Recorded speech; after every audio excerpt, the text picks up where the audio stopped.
back to the Tech Podcast with Ksenia Romanova, and today we are going to talk about startups, investments, and accelerators. And our guest is Alex today. And Alex, please introduce yourself and tell us a little bit more about your background, your startup, and your story. Yeah, thank you for inviting. My name is Alex. I used actually to say in next line I'm a CEO and co-founder, but not anymore. Yeah, I just sold my shares in my first startup. I actually a technical entrepreneur, so I've been in this business since 2012. It was my first position actually as a business development officer in one of the telecom startups in Eastern Europe, and back then, like in 2016. I co-founded an AI startup.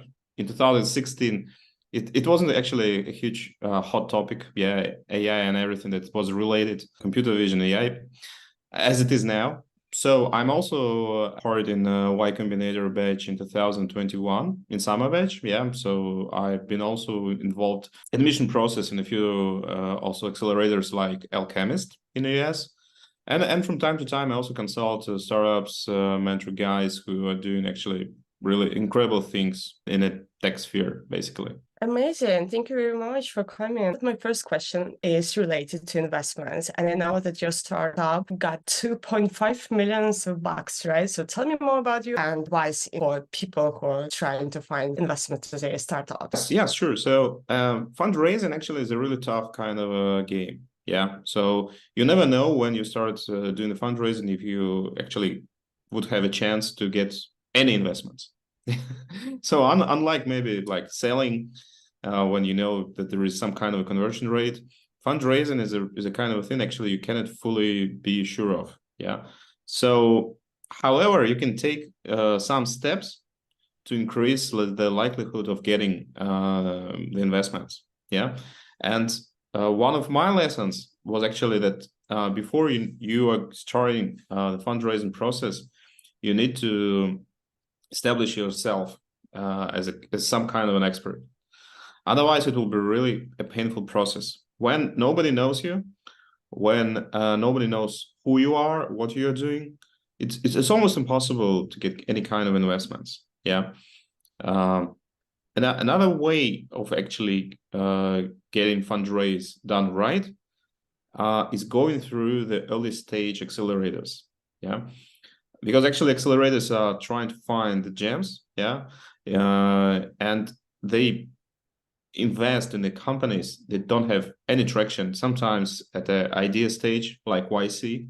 Yeah, when we were at YC, the majority of the companies had zero revenue, and it was okay. Yeah. And maybe the last thing that actually what people can start doing to get a better chances of finding the investors is what we are doing now, basically. Yeah. So becoming more or less public. Yeah. So trying actually to make a notes, of all the things that are happening in your life related to the business from day one, or maybe from day zero when you had an idea. You can share it on LinkedIn, you can share it on Facebook, you can start a podcast, and many people actually will be really curious of what you're doing. And this way you can find the first early users and also the investors. Amazing. Okay, guys, if you want to invest in a startup, in our podcast at least, so please let me know. Okay, but tell me about your story. Tell me about your fundraising process and how did you get $2.5 million? So when I started the company in 2016, I had zero experience in fundraising, but I had no choice. Yeah, so it's actually it's actually a really funny thing. It turned out that when you have no other choice rather than to do business, there is a really good chances of making this business a success. Yeah, because you don't have any plan B. Yeah, and I have no plan B because the company that I used to work for was really in a mess. Yeah, so I got fired from the company basically. and I couldn't find a job. So An amazing start. yeah, no other option rather than to do business and to employ myself. Yeah, so and that's what I started doing. So I opened up the company, but we had zero revenue and zero investments. And what I've started doing was really simple. I started asking everyone in my network if they could help me find an investor, or maybe lead me in this process in a way that, for instance, maybe you know someone who is investing in this vertical, and it actually helped. So from a few guys, I heard a name of an investor that actually became one of my first investors. Yeah, so the conversion rate was really big because I've talked like to maybe to 20 investors in 2016, and one, not one, two investors actually invested in the company. The conversion rate was insanely high, but the reason for that was because we had warm interest. We had warm interest, so guys introduced us, and it was much easier actually that getting some kind of a cold outreach. What actually many startups are doing now, yeah, which is really painful, takes a lot of time, and nobody sometimes actually responds. Okay, what do you think about the current situation in the market? Is it harder right now to get investments? So I guess it's a really kind of a complicated environment, especially in startup scene, and not only in US but also in Europe. It's really complicated to get to the first check. And sometimes it's even more complicated to get following on investments. Maybe when you're in between, for instance, seed stage and maybe round A. Sometimes you need some kind of additional funding to get to maybe to some kind of a next checkpoint. Yeah, and if you won't get it, there is a really big chances that you'll be stuck on the same kind of a revenue. I guess it was quite predictable, yeah, that this kind of situation will happen. And what I am seeing that many companies are start to rely on their own resources from day one. So they invest their own money, or they try to find customers as soon as possible to get the money, get the money and some kind of funding from them. Yeah, and that actually is a good kind of a thing, and it makes whole IT world much more like self-reliant. Yeah, and people are focusing on the customers rather than chasing investors, which I believe is not 100% right. It's impossible to grow fast, right? So everyone want to have, Yeah, hockey stick. Yeah. Exactly. Yeah. It's yeah. So everyone actually wants to get it really fast to like to their first million USD in revenue. It's not easy, and it's not possible in some of the cases when, for instance, your solution requires a lot of programming. Yeah. So and it's quite possible that you won't get any kind of revenue for maybe for the first 24 months. Sometimes it actually was my case. So I had pilot projects in my first and the second year, and we've been spending investments rather than earning money. Not because we didn't want actually to sell, but the sales cycle in a B2B sometimes could be really long, especially when you are a no-name startup. So it's really complicated to get the first customers onboarded. Unfortunately, yeah. And there is no other choice you can either just spend your own money, you can get maybe some funding from maybe I don't know, from the investors. You can go for some grants. Yeah, so in some of the countries, it is possible to get maybe 100, maybe 200,000 K in non-dilutive capital, which is really good. Yeah. Or you can try to find a way to sell really fast. Yeah. Until your team is not big enough. Yeah. So when your team is already big, then it's really complicated. Why did you decide to sell your share and to get exit from your company? So I actually, I guess I really like when people start, yeah, and they finish. So, and I wanted actually to have this kind of a feeling when you're getting money from something actually that hasn't existed before you created it. So I'm not an artist, yeah, but I really wanted to have this kind of experience to sell something that I've created. And frankly speaking, I guess there are many things that I also want to do in my life. Yeah. And in some of the cases, it is really prudent just to move on. Yeah. And I wanted to share actually the company even in my second year. Yeah. But I couldn't because the traction was really early. And I started receiving actually offers to sell in my business like in 2 years from the time when I founded the company. But either the price was too high or my expectations. I don't know. Okay, what's the next step for you? Should we expect a new startup soon? I actually now working on a few ideas. I'm doing really detailed customer development.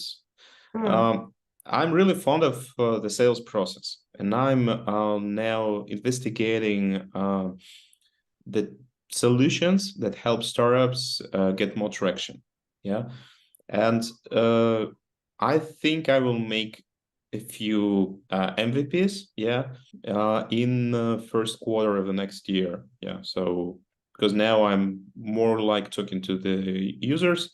I do a lot of consulting for the startups, and apart from helping them, I also learn many things that I don't know. Yeah, so in the sales process and what obstacles they have in this kind of a path. Yeah, and it helps. It helps also. So I'm helping them; they're helping me. So it's a win-win. Yeah, tell me more about this process. So did you start with a kind of like brainstorming and to create like a few hypotheses and you set like customer development sessions, right, to validate the idea? Do you have a team right now? No. I don't. I don't have any team now. Yeah, so I'm a solo at the moment.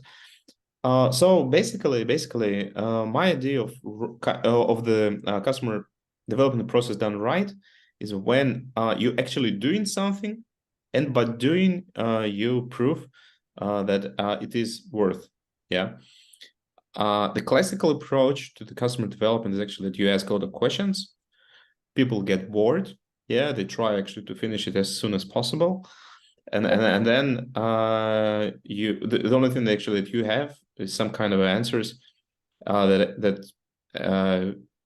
don't help you in any way. Yeah, my idea of the customer development sessions is much different. So if you have the solution, you need to sell it, and when you're selling, you can validate your idea by asking a few If you don't questions. have a product, what you can sell? No, it doesn't matter. So when I started the company, the only thing that I had was actually a deck, yeah, and I was selling it like I had already a solution.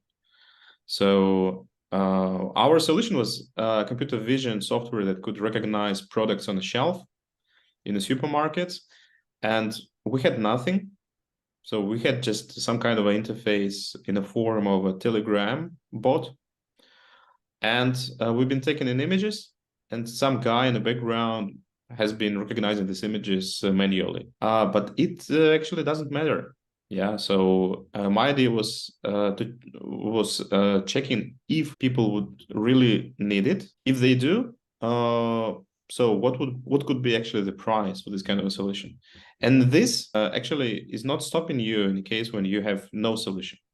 Nobody knows what you have. You can like fake it until you make it. Yeah. So it's okay. I like it. And what's the next step for you? So first of all, now I am how many years? 7 years older than I was in 2016 when I founded my first startup. And now I understand things like in a different way. So I believe that retaining as much of the shares in your company as possible could be a priority. Investors, don't necessarily are useful apart from the money they invest. That is something that actually I've learned in these years. If you are actually looking to find the investors, you should also understand exactly what kind of investor rights you will be giving. Yeah. And if you could agree on the terms. And it's actually a number one priority. And now it's actually is becoming more and more important because there are the number of investors is not big. It means actually it's more complicated to get some funding, and the terms are becoming more and more strict. What I'm seeing is also that the terms of the investors are becoming more and more non-friendly to the founders of the startups. Investors want to have more rights. They want to have more say in all kinds of things that are related to the business. Still, they don't want to spend the amount of the time that will be enough for them to make a decision that would actually bring good to the company. And it's really some kind of a risky situation. Yeah. Sometimes I saw many startups shut down because of the conflict. And the conflict was basically for the reason that investors had too many rights. So they didn't run the business from day to day. Yeah. Still, they wanted to influence critical decisions that required a lot of the inside information on how the business was going.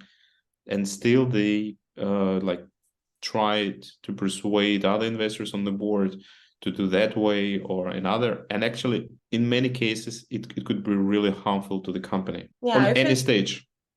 Yeah, if you're talking about investors' share, what's the percentage is okay from your point of view? So yeah, it's a good question. Usually at each round, companies tend to give away like 10% of the shares, not more. However, what is more important is the investors can exercise their rights in the company. One of the best advices that I had from a lawyer was the following. He told me, Alex, so as a founder of a startup, you need to make sure that nobody in your board should have the right to turn off the light or shut down, something. So it means you need to arrange all the legal things in your startup the way that a small investors who invested like, I don't know, maybe 20,000 USD shouldn't have the right to veto any kind of a decision. So it means that the decision making should be really controlled by the founders. Otherwise, situation like an OpenAI could happen. Yeah. So when people can like do some crazy stuff for no apparent reason and almost kill the company. So that's actually a really good kind of an example. So board has too many powers, and CEO who made the company from the very beginning to make it a really great kind of a business. He had no choice other than actually to go away. It's actually really a good kind of a ending for the whole conflict. Usually, what actually happens next is like some kind of a legal stuff, course, and everything else. Yeah. So to avoid it, so you shouldn't focus on the shares you're giving away to the investors rather than the terms. No board seats for the investors who invested like a few bucks in your startup. No veto rights. Investors should have the right to buy a ticket. Yeah, to this kind of a journey. You shouldn't give them away the rights to control any kind of any part of the business you are running. I like this analogy. So let's talk a little bit more about accelerators programs because you was involved in a few. So tell me more about your experience. What do you think? Can you compare both of them? Actually, I adore accelerators. It's actually really a tremendous help for the startups. However, there are a few like also lessons that I've learned. So the first lesson is actually you need to go for the best. Otherwise, it's just a waste of a time. So I've started actually applying to accelerators early in 2016, even before I set up a company, a legal entity. I couldn't actually understand what is actually how the application process works, what are some kind of a criteria, how to get into the accelerator. Since then, so I've been in YC, I've been in 500 startups, local edition, yeah, so original edition of not the San Francisco one. I've been in the finals of Techstars Berlin, and I've been many times on like in the more early stage. I've been also in the Luxembourg State Accelerator. I got accepted, but I hasn't actually joined the batch. So, and all these accelerators actually were pretty good. Yeah. So the best, of course, is YC. Yeah. So it's some kind of a Disneyland for startup founders, I guess. YC. So it's an amazing kind of experience. Ideas that people are trying actually to get into your head are really important. Like think about your customers, talk with your customers, not like pay attention to maybe to mass media, to investors, like many things. Yeah. And accelerator is actually one of the best ways to get funding. The terms, again, could be really aggressive because they're taking away up to 7% for maybe, I don't know, 100,000 USD. Yeah. Negotiate. That's actually what I didn't know. Some accelerators actually allow you to negotiate the terms. So it's kind of a secret tactic you can use. I have a friend, he was involved in this accelerator here in London, and the same stuff. They are rated to invest like around like 100 pounds, but at the same time, 10% of share. Just like, yeah, it's insane. Yeah, so it's not worth it. Yeah, I guess yeah. So if a accelerator really likes you, they might agree to the terms that you propose. okay, no. Can you compare different accelerators to us involved in? Some Yeah. advice, some share how to get there, because like if you're talking Y Combinator, for example, I think, I'm not sure, but it seems like it's pretty hard to get there, right? Yeah. So I applied for the YC like for 5 years until I got accepted. Okay. The application process itself is not complicated. So it's just really like, I don't know, maybe 15 questions about your business, about you. And it can take up to half an hour actually to fill in the application form. Yeah, so it's in theory it is easy. What is not easy is actually explaining your business to make it sound like it's a big thing. Yeah. So it is complicated. And when sometimes people do this, it turns out that it's not a big thing. Yeah. It's just a regular kind of a business. So it's not a venture one.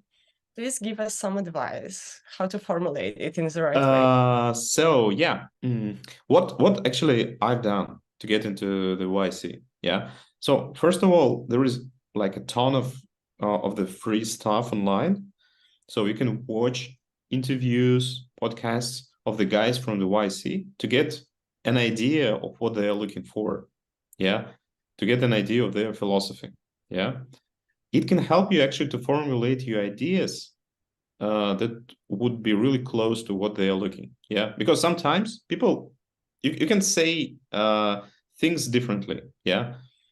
And by just arranging the verbs in a like in some certain order, you can get another kind of idea. Yeah.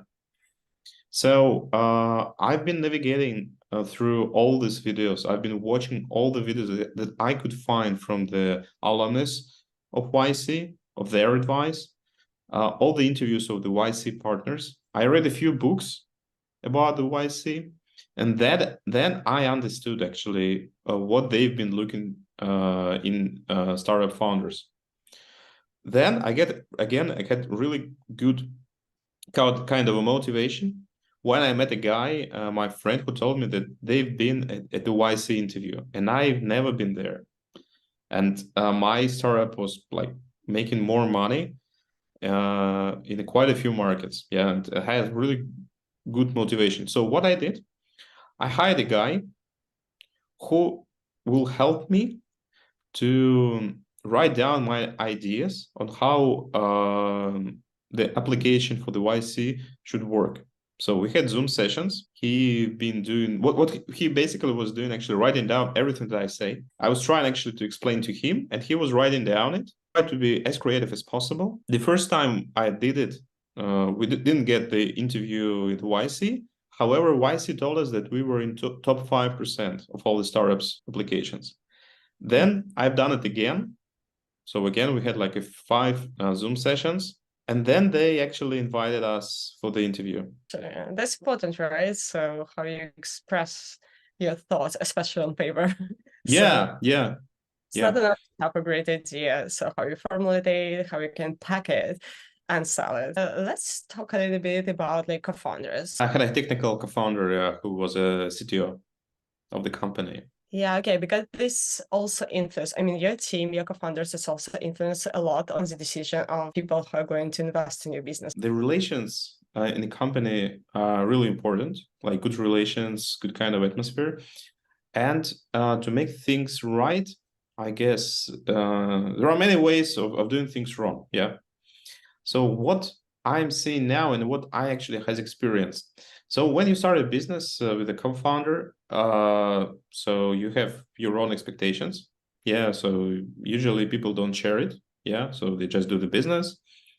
But then it turns out that actually people could have different kind of expectations and different kind of personal approach to what is going on. Yeah. So things can get nice with the business, still the relations could be bad. Yeah. So the relations could be good, but the business could, like, I don't know, go bankrupt. Yeah. That's what I saw. Yeah. And also experienced in some cases. My some kind of a lesson is that any kind of relations are not like forever. Yeah. So, and business is really important. And so again, in a legal terms, I guess the best way to arrange the relations of a co-founders in a company is vesting shares, basically. Yeah. So most of the relations actually ends like after maybe third or fourth year if the startup is working. Yeah. In some of the cases, not in 100%, but I saw many co-founder conflicts maybe at the fourth year or maybe the fifth year of a startup. And knowing that, you can arrange some kind of document between you and a co-founder that in case you or your co-founder want to exit, he won't get maybe half of the company. Yeah. Because you're doing the job after he will leave. Yeah. And it won't be like fair, yeah, that he will still have the 100, like 50% of the company, yeah, maybe 15% or maybe 25%, which is really huge because you won't have enough money to like buy him out, yeah. And my advice is actually to keep it really professional, not becoming friends with a co-founder because you're like connected by doing the job, yeah. And if you will get too close, you cannot manage the team. You cannot manage your co-founder. If you're a CEO and your co-founder is CTO, you're the boss. You're actually going after the revenue. You are the blame if something goes wrong in the whole company, and you're the leader. So if something will go wrong, nobody will think, okay, that's maybe CTO has done something wrong. No, it's a CEO. So, and it's actually really important to understand the role. If you are CTO, yeah, then you have many options. Yeah. So you can, if you're like bored at the CTO's like post, you can go for like chief product officer. You can go to the R&D. If you're a CEO of the company, you can go and become like a VP of sales. If you maybe tired of leading the company, and people are really tired sometimes, yeah, so it's really stressful. However, what is wrong is getting in some kind of a discussion of the contribution to the company. If you're just doing the job, still it's your company, this kind of situation won't happen. But again, it's really complicated. As any kind of relations, it could be really complicated. The reason that people are getting older and many things are changing, and it's really complicated to work with the same guy for many years because people want something new sometimes. Yeah. So and they know each other too much, and they could be rather either too optimistic or too pessimistic about each other, and it can actually it can actually lead to some kind of conflicts, which is actually essential. Yeah. So Yeah, I totally agree. It's how to create the best team, to motivate them, to keep them proactive, organized, and happy. I had actually some kind of philosophy that I developed. So my idea was that the following. Yeah. So I think there are basically two big kinds, maybe, or types of people at work. Yeah. So the first one is actually someone who can become a manager, who can manage people, who can like lead. Managers are really important. And the second type is expert. Expert is someone who is not managing other people. He just knows something really good. Yeah. And when I was like hiring people, I always ask a question: what kind of a role do you want? Do you want manage people, or do you, or maybe not? Yeah, maybe you want to be like the expert. Yeah, the guy who has a lot of wisdom, who understands the technology, who can help. Pay attention to what other people's doing, unless other people ask what to do. It's one thing, yeah. So, and it was really important to understand, because some people were really experts, and I wanted them to become maybe team leads, but they don't want to do this. So they want to work on their own, maybe at night, maybe in Thailand or anywhere else, and they don't want to get some kind of extensive communication with others. And they were really pro. They were really good, yeah. And I couldn't make them like become team leads or senior in our like managerial structure. That's one kind of a lesson. Another kind of a lesson that I never interfered in the process that worked. If customers are happy, I don't want to know what is going on. So I was like talking to the customers. I was asking, "Are you okay? Is everything works like right? Do you know? Do you have some ideas of improvement?" If I don't hear anything, then actually I don't need to interfere. Then somehow it works. Yeah, I don't know how. Yeah, because I'm not a technical guy, but it works. Yeah, and so I try to hire the people who can work like that. So who didn't need extensive management, like micromanagement, telling them what to do today, what to do now, what to do tomorrow, who could just work on their own and bring some good ideas to the table if they had one. Yeah, if not, then it's also okay. So I really like the idea of self-management. It's kind of guys in the market. And as you mentioned above, that CEO roles is really important as a business. How to be a really great CEO? For my idea, a good CEO is someone who has happy customers, a happy team, and fast-growing company. To make customers happy as a CEO, you need to talk to them. You need to be really in a close contact. There is a term called skinship. Is a state when you're really close, skin to skin with someone. Yeah. So it's actually is really important if you want to become a really good CEO. Yeah. Then again, you need to make sure that your team is happy with everything that is going on inside your company, and you need to ensure it as a CEO. First of all, you need to bring the idea of what you want from your team in a really easy way, so that people would know if they're doing it right or not. So my idea was always, first of all, asking customers. I was sending my customers every month some kind of a review form that they will tell what they like, what they didn't like. And at the beginning, we had really awful kind of reviews. I was really scared actually to open the file from them. And then actually, we had a lot of improvement.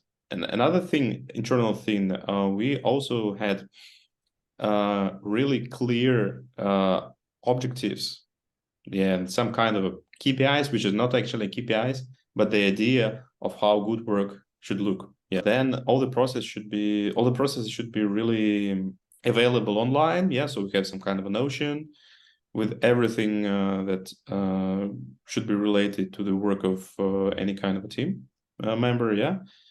And it was also help. So everyone got used to it because they knew what they need to do and how good work should look. So they get reviews from the customers, they've got reviews from the managers, and it was always fair. So I was saying to my team that I'm not giving you bonus dependent on my mood. I'm giving you bonuses if the customers are happy. If the customers are unhappy and I'm happy, it doesn't matter. So even if I think that maybe customers may be too critical about what is going on and maybe too pessimistic, still I cannot ignore it. So, and when we started doing it, our technical team was like really in a shock sometimes because they wanted to work on their own, really isolated from the customers. So we've been doing a great product that people don't know how to use. And then I told them, no. It's not a business. If you don't want to know what people think about the product that you're developing, if you want to know, then we should go on a Zoom call with the customers and explain them why they're not using the product the way it should work. And it turns out the customers are right. So they're not stupid. And it was a revolution in our technical department when guys had been actually developing the solution started getting really honest, straightforward review from the customers on the product. And then things changed a lot.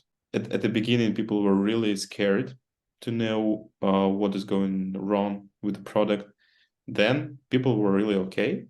And actually the overall atmosphere became more positive when customers started to understand that we've been listening to what they were saying. And I guess that was really my small success as a CEO. My last question for today is how, especially young entrepreneurs, how they can evaluate the company. It's a good question. So people sometimes underestimate the amount of the time needed to get first revenue. It means that when you're raising money, you need to have some that will keep company alive for next at least 14 months. Without any revenue. It's my first lesson. Then the second lesson, if you offered some kind of investments, and maybe it's not 100,000 USD, but maybe 10,000 USD, but the terms are good, you should take it. Sometimes people think, oh no, I need 100,000. I won't take maybe 10,000. You will regret it if you won't take this money. Because even a small check is really important. Sometimes people get their rounds from the investors who invest from 5,000 maybe to 50,000, and they take all the checks. Especially if it's safe. So it's really easy. They don't need to spend some money on the lawyers. It's my first idea because actually I refused to take money from one investor at the very beginning because I was thinking, okay, I need to get the full sum. I cannot get maybe a portion of it. And it was like really stupid. So, because actually it will increase my runaway time. And my life should have been less stressful. Another idea is that you shouldn't hire too many people at the very beginning. I understand that sometimes like technical guys want to have many people to get things done faster. But if you don't have the revenue, if you don't have the customers, you don't need a technical team. So when you sell it, you hire guys. If you don't have the customers, you should sell. The number of the salesperson in a startup should be really big. So everyone should be selling, even the guys who never sell. Another like lesson on the terms, on the portion of the money you should take. You shouldn't take too much because it's another idea. If you give away too many shares, then you won't have enough room for next rounds. If you are offered too much money, you shouldn't take it. Actually, not matter on what terms. Yeah. So it's better to have less money than to have too much money, because otherwise you will be demotivated from looking for the customers and working for the customers. You will be working for the investors. Startup founder should be a bit hungry, but it doesn't mean that startup founder should spend everything he or she has. Not investing your own money in a startup could be also a good idea sometimes, because you can at the end of the day, there is a good chance that you will have nothing. You won't have a startup, and you won't have your own savings, and it will be like a dumb idea. Yeah. So don't invest a lot, or invest a portion of the money that you will be okay to lose. So it does mean maybe it's like 10 times less that you want to invest. If you have, I don't know, maybe 200,000 in your bank account, investing 10,000 is okay. Investing a half is insane. Amazing. Thank you. Thank you very much for this helpful advice. And thank you for your knowledge, for sharing them with us. It was amazing, brilliant. Thank you very much, Alex. Thank you. Guys, if you like this podcast, please leave a comment below.